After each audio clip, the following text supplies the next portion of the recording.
Arizona sucks. Fuck Arizona. Ashton Janikowski, he's always been a fat ass. Says up on Pornhub, sorry for your weird masturbation session.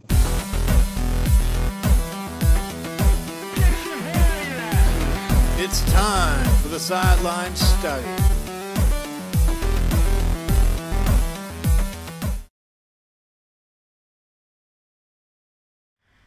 What is going on, everybody? Welcome to the Sideline Study minicast. Today, this episode is for October 29th, 2018.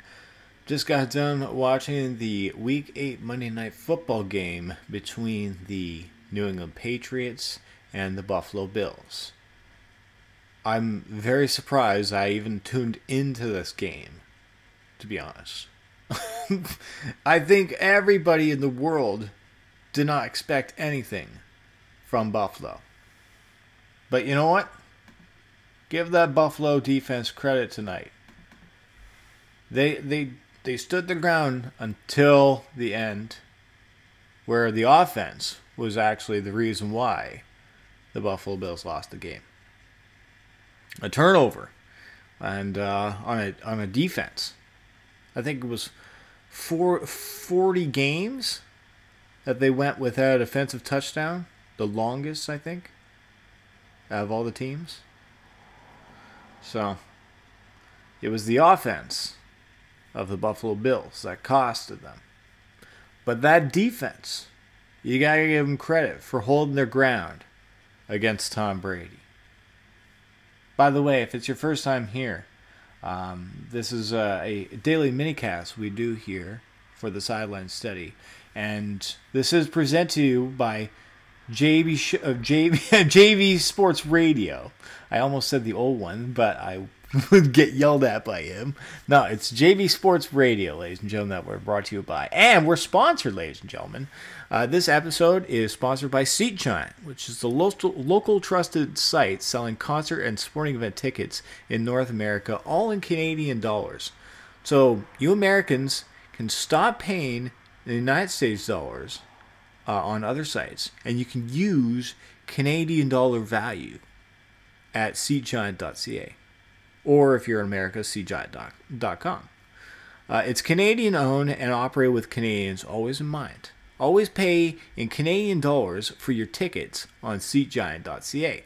And that's hockey tickets, basketball tickets, football tickets, soccer tickets, concert tickets, I don't know, sex show tickets, whatever tickets you want to get in North America. Always check out seatgiant.ca.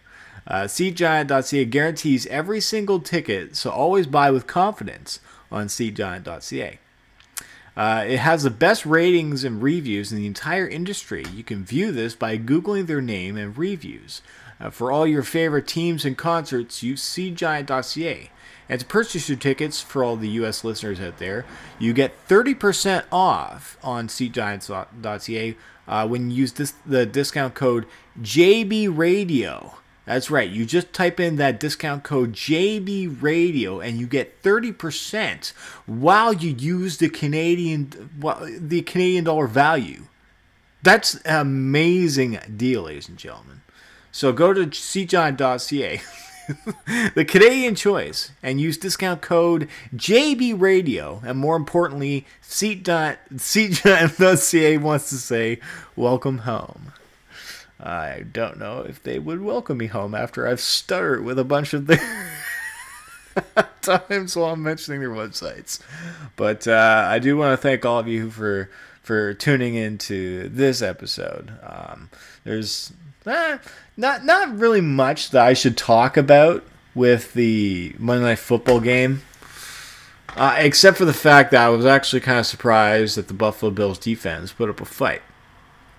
Now, when it comes to divisional games, I'm always skeptic, especially when the New England games, because sometimes Miami Dolphins, the New York Jets, and the Buffalo Bills can pick up a game or win out of that series of the two meetings. They sometimes, when they play at home, it's a different atmosphere for them, and you can tell by the Buffalo fan base that was a game changer tonight. The home fan base on Monday Night Football, the crowd was going absolutely nuts. That was definitely a factor tonight in this game. So yeah, I give a ton of credit to that Buffalo Bills defense. I hate giving credit to the New England Patriots because I fucking hate them with a goddamn passion. But we gotta go through the fucking numbers for the night's game, right? I guess we start with the fucking Patriots. Tom Brady, 29 for 45 in completion attempts tonight for 324 yards. He actually had no touchdowns tonight. No touchdowns by Tom Brady. No touchdowns by Tom Brady. That is a rare happening. Especially with this Buffalo team that not a lot of people gave credit to. But yeah. 29 for 45, 324 yards, no touchdowns. There were some interesting things. By Cordero Patterson led in carries in rushing tonight. Cordero Patterson. Because of the fact the injury to Sony Mitchell, he had the most rushing attempts tonight. 10 carries for 38 yards. James White had 8 carries for 15 and a touchdown. Julian Edelman had 2 carries for 13. Let's go to receiving. That's more like it. Julian Edelman had 9 receptions for 104 yards. James White had 10 receptions for 79 yards. Chris Hogan, 2 receptions, 49. Gronkowski, only 3 for 43 yards. Josh Gordon. Interesting story about Josh Gordon. The reports were saying that he was supposed to be benched tonight. He was tardy. He was tardy to the game. This guy has a habit of being spoiled. The Patriot way, if you do not get in line with them, you will not be there. And that might cost the New England Patriots. It cost them a draft pick, but still, a cost is a cost, you fucking idiots. Getting Josh Gordon was a risk. Obviously, he doesn't want to do anything. He just wants to be a spoiled little brat with skill. Josh Gordon, 4 receptions for 42, even though he was supposed to be benched tonight. The reports were saying he was supposed to be benched, not even playing. But he started tonight. Well, of course you're going to start him. Sonny Mitchell's out. It's like... it's like nobody else. If without Josh Gordon, it would just be Rob Gronkowski and Julian Edelman, right? James White, he does some damage. You know, I give him credit for that. Chris Hogan, I won't. I won't give Chris Hogan any credit. I'm surprised that now that they have Josh Gordon and they have Julian Edelman back, do they even need Chris Hogan? Or do they? Yeah, because like if Cordero Patterson is fitting the system way more, Chris Hogan, you gotta catch the ball, and sometimes they can't even do that. Should I even bother going to the other side? Oh well. Okay, so what happened with Derek Anderson? Started the game, he got injured. In comes Nathan Pearman for 2 attempts to finish the game. Check this out. Derek Anderson, 22 for 39 completion attempts for 290 yards, 1 interception. That was near the end of the game that cost them the pick 6. And that is how the Patriots won the game. So, very costly ending. Even though they put up a nice fight. I must say, I really enjoy the Monday Night Football commentary team. I really enjoy that team on Monday Night Football. The 3 of them together, yeah, I really like that trio. I'd probably say that every Monday because they did a superb job tonight, in my opinion, when it comes to commentary. So yeah, Nathan Bierman came in for two plays. He went 2 for 2 and 23 yards. Whoop-de-doo. LaShawn McCoy had 12 carries for 13 yards today. Wow, he was shut down. LaShawn McCoy was shut down today, ladies and gentlemen. Chris Ivory had 6 carries for 34 yards, averaging 5.7 a carry. Obviously, Chris Ivory doing much more better with the running game today when it comes to the factor there. Now, the receiving, LaShawn McCoy had 6 receptions for 82 yards. Obviously, the Patriots secondary is questionable because you still catch. And I still question that linebacking core a little bit. Zay Jones has 6 receptions for 55 yards. Andre Holmes, 2 receptions for 45. Kelvin Benjamin did absolutely nothing tonight. 2 receptions, 45. What a bust he is. Kelvin Benjamin. What a fucking terrible bust he is. Charles Clay had 3 receptions for 36 yards. I always find him interesting. There was one guy, Kroom, that was supposed to make an amazing grab. And they took it back. They look at the replay, and the ball hit the ground. They brought it back. Now, that could have been an incredible grab by this kid, but no. Yeah, so Derek Anderson had 2 fumbles tonight. That's pretty bad. There was another guy who had a fumble on the Buffalo Bills. Corey Bokers. Yeah. Should I really go into more details? Nah. Patriots just won.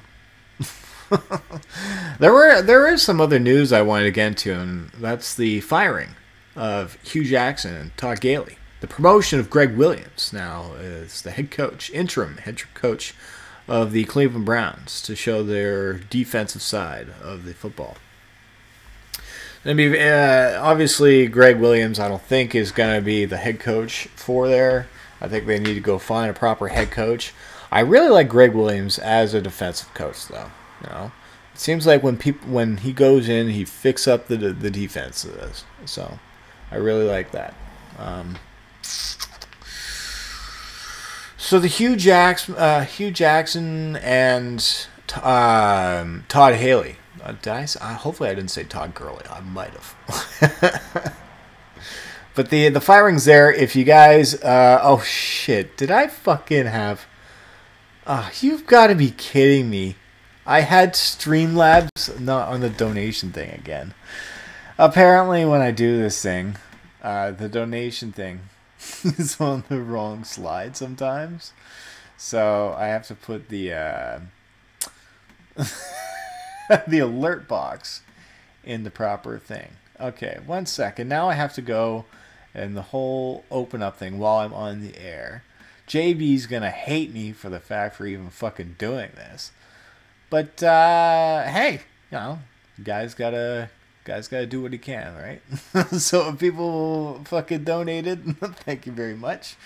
Here, let me go to my Streamlabs thing while I talk more about the Todd Haley. I did again. I said Todd Gurley. I didn't mean to do that.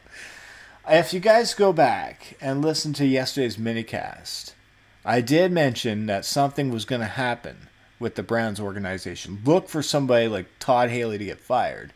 But no, they fired Hugh Jackson first, and then they went to Todd Haley. So it was expected all along.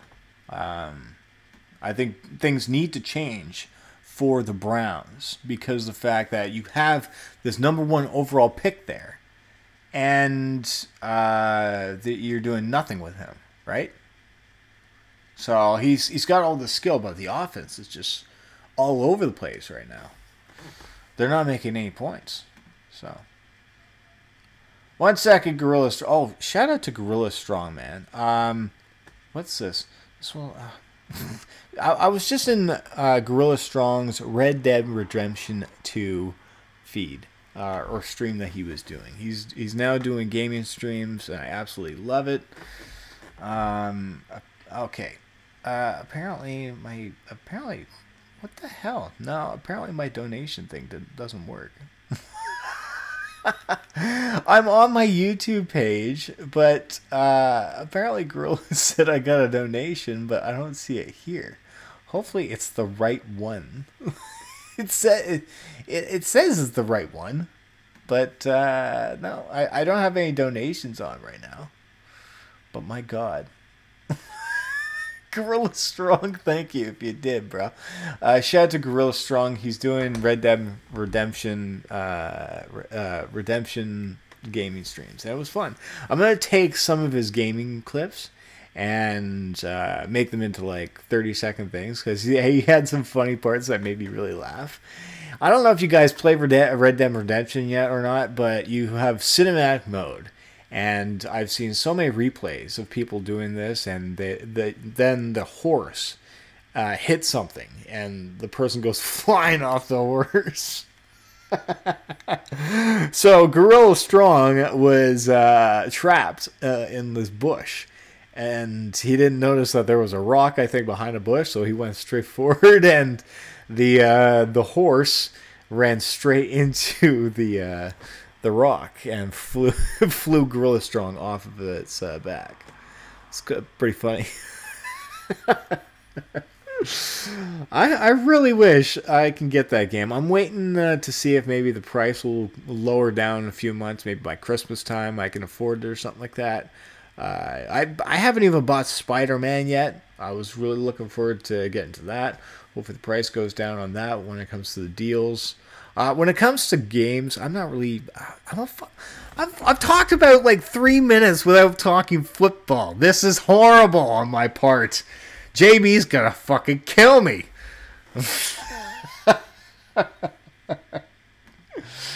Okay. Anyways, but go check out Gorilla Strong, and he's doing Red Dead Redemption 2. I'm gonna start talking about Redemption because hopefully I'm gonna play it down the line. We'll talk about. We'll get back to football here. About my thoughts. Who would be a nice fit? I don't know who would be a nice fit. I definitely think they need to get somebody experienced from around the league. If you guys have a suggestion, I don't know if you guys watched the NFL Morning Crew. Patrick something. I don't know what his name. There's one guy on there that he knows a lot of details about the coaches that are going to get a future job in the league. So I'm going to come to you guys in the next few days with my thoughts on who would be a nice replacement next year for the Browns. And I'm going to watch this guy, see what he says from a couple of candidates. And I'm going to look at them too. I want to be more educated with the youthful, I'm kind of looking right now at whoever the offensive coordinator is for the Kansas City Chiefs with Patrick Mahomes. Obviously, that would be a nice addition to bring him from Patrick Mahomes and to Baker Mayfield. I don't know who the offensive coordinator is, but they're doing a fantastic job in Kansas City this year with the offense. I'm going to definitely look that up. Okay. Any other news? Lions seeking a mid-round pick for wide receiver Golden Tate. Looks like the trade deadline is actually, I think, hitting at midnight tonight. As far as I know, it could be tomorrow. I do know that Tuesday is the trade deadline day. I'm not sure what the time zone is. Maybe it's Wednesday night at midnight. That's what I'm thinking right now. So keep an eye on the trade deadline for the next 24 hours. There might be some big names going. I heard Pierre Garçon might be on the table. Demaryius Thomas from Denver Broncos. That's going to be a big candidate right now. Because apparently his time is very thin with Denver. And after their loss to Kansas City, why don't you give him a chance to go play somewhere to get a Super Bowl? You might as well, and then get something for him, right? So, okay, so the Bucks to start Fitzpatrick over Winston this Sunday. The quarterback carousel is in full swing in Tampa Bay. You start Ryan Fitzpatrick because Jameis Winston is suspended for the first 3 games. Ryan Fitzpatrick does a great job. And then he has a couple bad games, shows who he is at some times. You bring in Jameis Winston, He hasn't done anything to spark anything with the franchise. So now you have Ryan Fitzpatrick, who came back in, losing 18 points and tying the fucking game. Fitzpatrick was alive. And now you're going to roll with him this Sunday. Oh my God. So I guess that's it for Jameson Winston. No, that was a waste of a last draft pick for my fantasy team. It really was. Gorilla, my bad if I didn't get your donation. I'm not even sure if you did, but I didn't even post support this stream. It's like when I automatically went live, there must be like an automatic link that just pops up for it because I changed the whole fucking bio thing and everything. And then automatically that link popped up. God damn it. Maybe it's just telling me, you need to make money when you do this show now, you broke ass fuck. That's what's probably saying to me. Anything else regarding news? No, that's basically all I can really tell you about today. We'll come back tomorrow for the full Sideline Study podcast with the whole gang. Bobbitt's gonna be back. He's gonna be super happy getting revenge on the whole panel because the Carolina Panthers. We were ranting about Cam Newton. He needs to be stop being so selfish. He proved the panel entirely wrong. When he plays good, and when that Panthers team clicks, they can compete as a playoff team. It was a whole different thing coming out of Carolina. So we're looking forward to that. JP's going to be back. Heather's going to be back. The whole gang is going to be back. I'm not sure if we're going to do the donation thing. I'm not even sure how it goes right now with this OBS crap. I'm using a MacBook Pro. In order for me to use a proper audio output for it, I would have to pay a program called Loop, $99 a month, just to have audio go through output into the feed that's going to YouTube or wherever the feed is going into, Periscope, wherever it's going into. It's just the audio output, or when it comes to donations as well. It can't hear the thing. It can't hear Skype guests. For some reason, MacBook or Apple likes to screw over people with a bunch of money and shit. So, all right, well, that's it for the Sideline Study podcast. I want to thank all of you who have been listening to this replay. I want to thank my man, Gorilla Strong, who actually was watching me live. I'm going to go back and I'm going to go check out some of his gameplay because, man, I want to get on this Red Dead Redemption shit, man. I really do. All right, well, thanks for tuning in to the Sideline Study, everybody. You have yourselves a great day.